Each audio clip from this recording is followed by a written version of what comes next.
Hey, what's up, you guys? Fanduel All-Star here.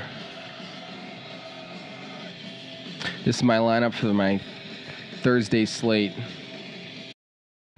Okay, well, just the first thing that I want to get out of the way is that Thursday slates, generally the ownership of the two teams that are playing on the Thursday are going to be a little bit higher ownership, and I've noticed this consistently as I've played FanDuel over the years, and I think people just want skin in the blood that's playing that game, and they're going to watch the game, and they're going to root for the team, the players on the team that they picked. And if they didn't pick anyone for that team, when they look at their team that Thursday night, they're going to be in their last place, and they don't want that. So yeah, generally these players from these two teams are going to be a little bit higher ownership.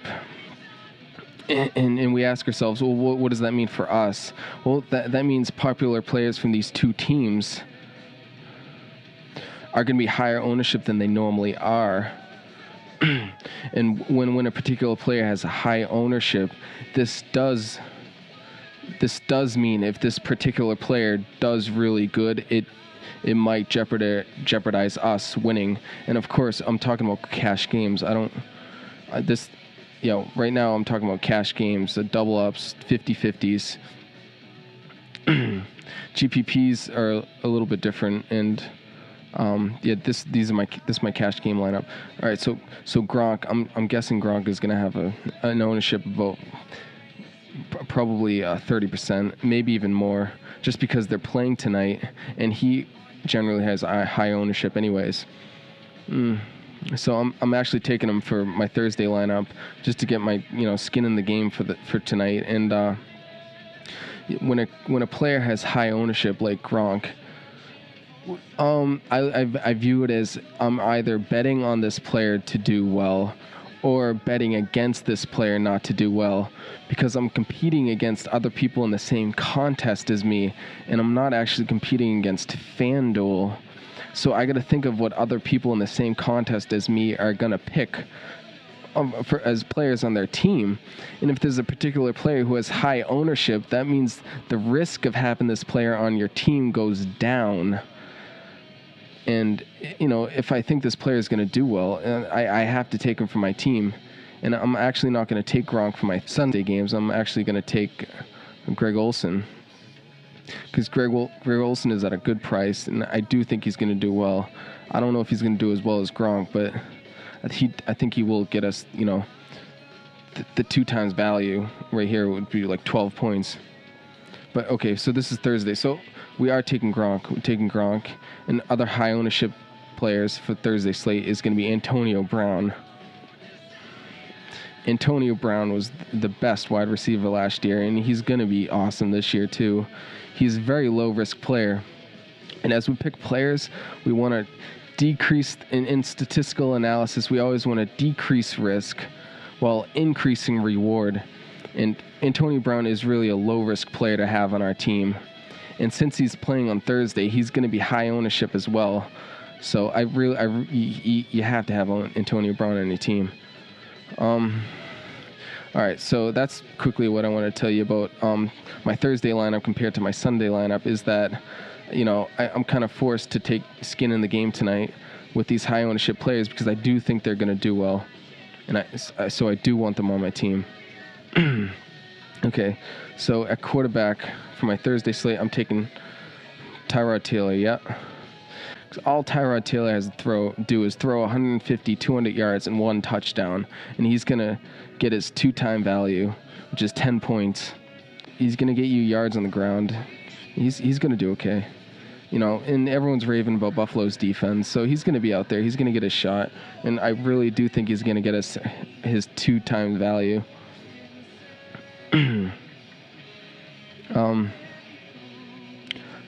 And by taking Tyrod Taylor, it frees up salary so we can stack our team.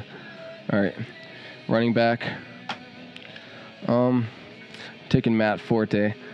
I love running backs who catch balls. Matt Forte caught over 100 receptions last year.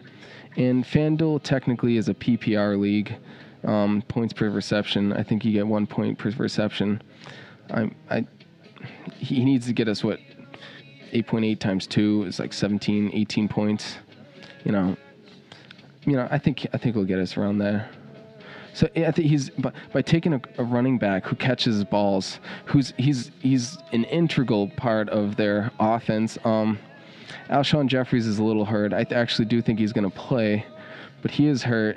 And Jay Cutler really relies on Matt Forte for running and receiving.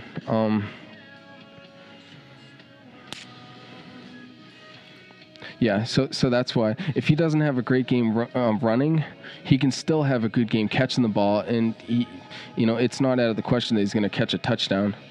So, we always want to be decreasing risk, increasing reward, and Matt Forte is a low risk. So, all right, for the second running back, just because of we have to take where is he? Jonathan Stewart. Carolina, they really don't have. I do like Cam Newton. I do like him as a quarterback. He doesn't have any wide receivers right now that are like. Kelvin Benjamin went down. He's going to really rely on Jonathan Stewart to really step up this game. And they're playing Jacksonville. I don't know how their defense is this year, but they had the worst defense last year. And D'Angelo, D'Angelo, what is his last name? Well, he's with Pittsburgh now, and so he's not going to be taking any. Jonathan Stewart's a three down running back right now, and you're getting him at a good salary. I do think he's going to get you. Yeah, he might get you for the 14 points that he needs to get you. Second wide receiver, we have. Jarvis Landry has had a really good preseason so far. His quarterback, Ryan Tannehill, has had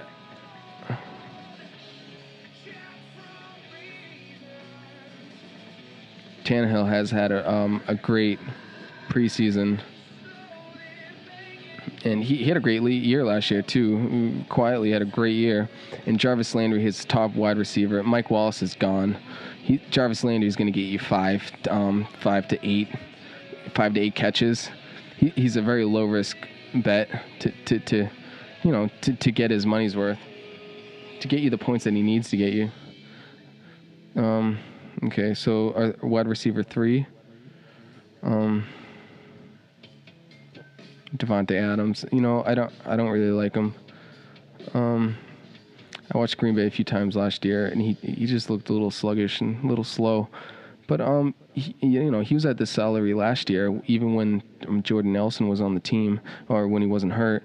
And this was a decent salary for him, last year towards the end of the year. And there were some games where he did perform well. Well, we look at his salary, $5,500. He needs to get us about 10 points.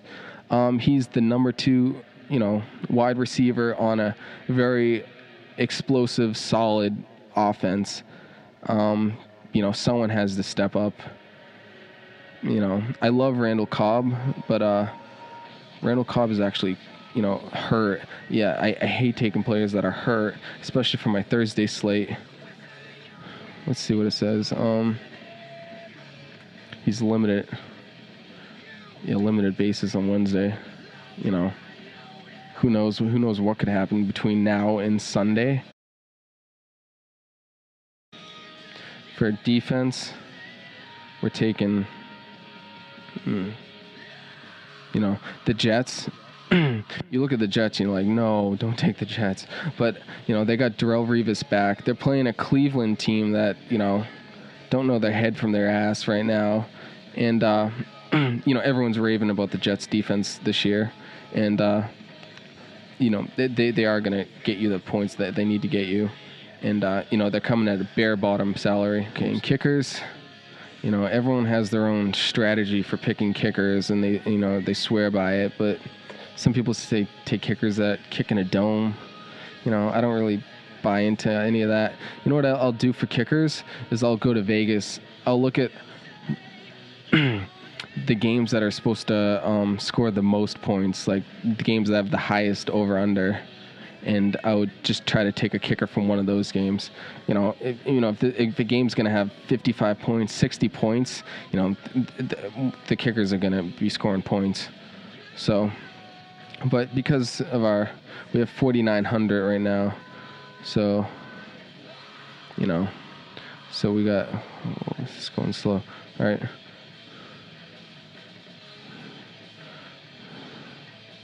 All right. So we can take anyone here. Some of these kickers have been dropped, like Caleb Sturgis. Dan Carpenter might get kicked off the team for doing so bad in the preseason. So I really don't want to, take any chances on kickers. You generally want to pick an offense that can drive the ball down the field, but has trouble getting it into the end zone. And for this week, I really like Matt Prater with Detroit. His quarterback is they're really good at moving the ball, but I do feel like they have a little trouble scoring sometimes. And I do think he's gonna. Matt Prater has a reputation for scoring kicks over 40 yards. Look, half of his kicks were from 40 plus yards last year. He made 21 out of 26. He's a good kicker. I think he'll get opportunities against San Diego. I do think that's going to be a fairly high scoring game with a little defense. So I think he'll get you hopefully 9 points, maybe a little bit more. It's important for your kicker to get 5 to 9 points, and anything over that is just gravy.